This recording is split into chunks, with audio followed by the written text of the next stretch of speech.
guys, andito kami ngayon sa aming sibuyasan. Ang aking si Habibi ay nag-i-spray. I-sprayhan ng aming sibuyas para hindi magka-uod. Ayan. Pangisa-ngisa kasing uod, kaya kailangan po isprayhan. So ngayon guys, tips ko lang po sa inyo na kailangan po kapag mag-i-spray po kayo po ay nakamas. Yan. Mamas po kayo lagi kasi sa sobrang tapang po ng mga lason ngayon. Yan. Mag-i-spray po siya. Yan.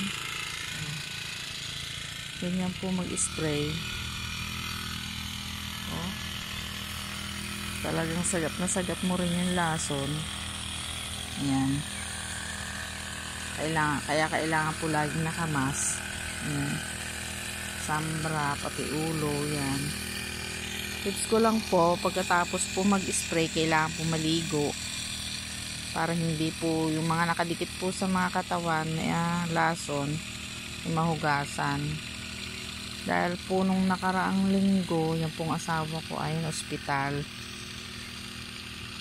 Nung una pong pag-i-spray niya, pinagpawisan pa po siya pero masama na po yung pakiramdam niya. Nagpapawisan siya. Tapos kinabukasan po nag-spray po uli siya. Ayun, hindi na po siya pinagpawisan. Tapos suka na po siya ng suka magtamag. Kaya dinala na po namin sa ospital.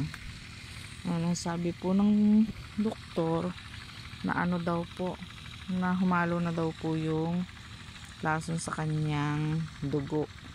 Kaya yung sikmura po ang pinuntirya sa kanya. So, inubos lang po yung swero.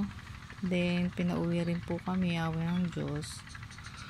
Kaya, mga kamagsasaka, ingat po lagi tayo. Yan. Mas mahalaga po ang buhay kaysa sa uod. Yan. Ito po ay malapit na pong anihin din. Yan. Puting sibuyas po siya. Ayan. Yun lamang po ang tips ko. Salamat po.